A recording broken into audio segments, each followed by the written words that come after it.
most of Redmond, most of Kirkland, Okay, and got then it. the Points communities, so Right, right, Medina. right, right. Okay, nice.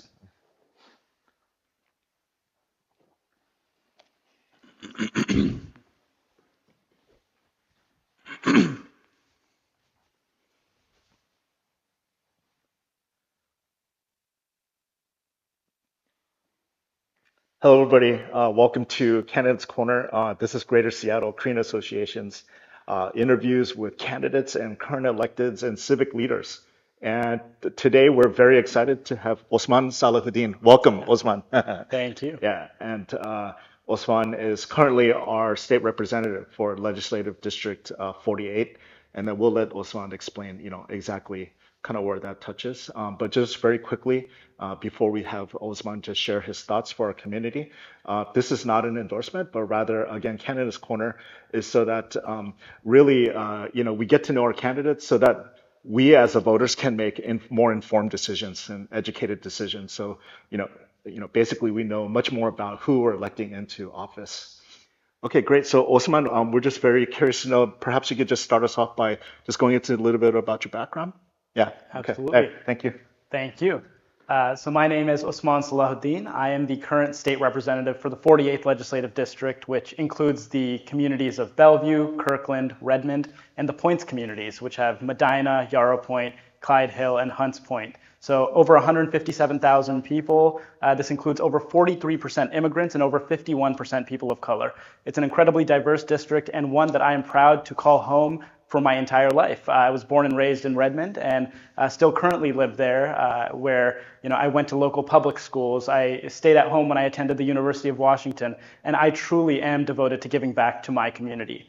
I'll track back a little bit by saying, most of my service or all of my service is due to my parents. My parents immigrated here, and my dad works as a small business owner. He owns print shops in the area. My mother is a special education preschool paraeducator. And through them, I learned the values of resilience, but truly the importance of our immigrant community in our networks. We really have to prioritize how we're taking care of our immigrant and refugee communities. And that's been a strong backbone for my service, not just currently in the legislature, but previously on city council in Redmond, and even formerly when I was at the University of Washington and served as student body president. That was my first foray into legislative advocacy, going down to Olympia, testifying on behalf of undocumented students to give them access to the college-bound scholarship. At the university, I also studied neuroscience, so I have a science background, and my degree, tying into healthcare, is truly one of my passions to ensure that communities all across our state have access to high-quality care, healthcare, both in terms of physical health and mental health. But my work has been, done in the professional sense along those lines, working in medical device consulting, helping start a nonprofit to help underrepresented communities get into the healthcare space, and really advocating for communities across the board when I worked for King County in the office of King County Council Member Sarah Perry. I'll close by just saying, my position right now in the legislature has been short. I started this session and was appointed, but I was very glad to make a huge impact already for the 48th Legislative District. I got 6 bills passed this session, along with securing millions of dollars for our district in the Capitol, operating and transportation budget. So I'm really grateful to my community in the 48th Legislative District, and I'm looking forward to getting to know many more residents to come. All right, thank you very much, Osman. So, as our state representative, I'm sure there's a lot of wins and joys that you've experienced, and you touched upon that already with the 6 bills that you passed, which congratulations, that's amazing. Thank you. But that doesn't come without struggles. And so perhaps could you talk a little bit about that and what's kind of been some of the struggles and how did you guys kind of overcome that? Yeah, yeah, Absolutely. yeah. Well, that's a great question. I think, especially as we're talking about all of the legislative wins that we had, fully funding special education, making sure that we passed a robust budget that took care of health, housing, and human services for all residents across Washington. There were definitely some struggles that, I really want to touch base on. We had a huge budget deficit, and so when we went into session, I was actually appointed 6 days before session started. It was our task to balance the budget as our state code stipulates, but making sure that we didn't cut very necessary services and resources while ensuring that we didn't overburden our communities with taxes. There were many tax bills that we took votes on, but I think one of the struggles really as we were discussing the financial forecast is that we had this looming federal landscape that came over, making sure that we accounted for what we're seeing, the federal cuts to SNAP, to Medicare, to all of the immigration proceedings. That federal effect, not just last session, but continuing forward, will take its course, and it's something that we are tracking really closely. Last session was also tough with the personal side. I do want to highlight and flag the loss of late Senator Bill Ramos, who was a mentor of mine, and just seeing the incredible impact that both himself as well as former Speaker Frank Chop had on our community, not just in our respective districts, but across the entire state, is one that definitely made this session a struggle. I'll just close to this by saying, with all of that struggle did come a lot of success. We passed some incredible bills. I mentioned the 6 that I passed, and one that I really want to highlight is actually drawn from my own experience as the child of immigrants, where I was able to get now into law. You're able to use your paid sick leave that you have already earned at your workplace for immigration proceedings for yourself or your family members. So if you are dealing with an immigration proceeding, or your family members are, you're able to take that time off of work that you really need. I'm the only South Asian representative in the House currently, and it's my duty, I believe, to represent all communities, especially those that are marginalized in Washington State. Okay.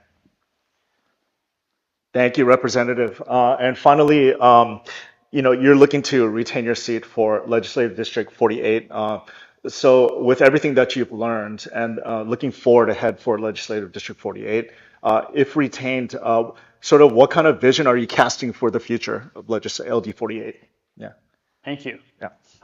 Well, I have 3 top-line priorities that I really want to make sure we can touch base on. Is housing, ensuring that we have housing for all residents, and right now that means housing supply. We are not building fast enough to meet the demand that our communities are requiring, along with the fact that we just don't have affordable housing. So creating incentives, making sure that we streamline permitting, making more development possible across our jurisdictions will be a priority of mine. I have bills that I dropped last session that will be continuing on this year that I will really focus on making sure that we have housing for our community members. A second is immigration. I touched base on this previously, but our immigrant community members, immigrant and refugee community members, they need support now more than ever. There are very real fears going through communities. As I've been talking to neighbors at the doors, that's the first thing that comes up is, what are you doing to support our immigrant community members? And my district, I mentioned, 43% of residents come from different countries. I want to make it my mandate to ensure that no one feels threatened, no one feels fear, and no one feels that they are not welcome in our state. So that comes with potential financial, investments from our state, but also policy that's really thoughtful, like the one that I, passed this year. We need to ensure that across the board, whether it's within the workforce, whether it's within small business support, how are we making sure that our immigrant and refugee community members have the most support that they need to thrive?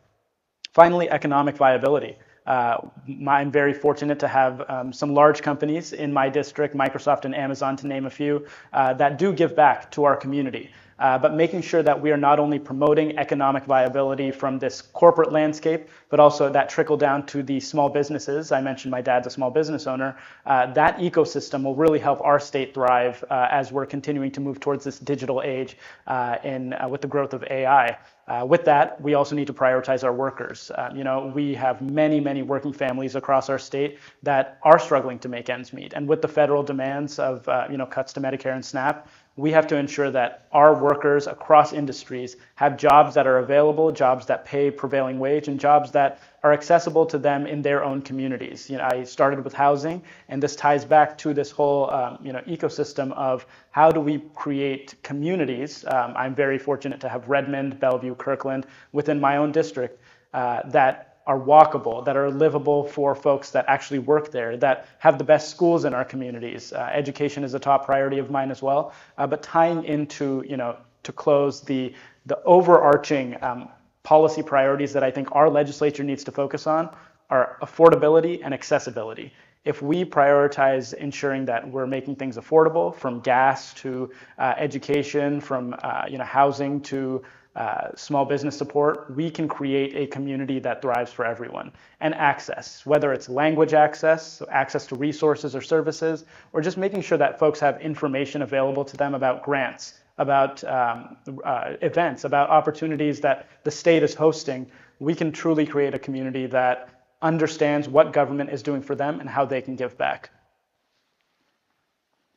Okay, amazing, Representative. Thank you so much.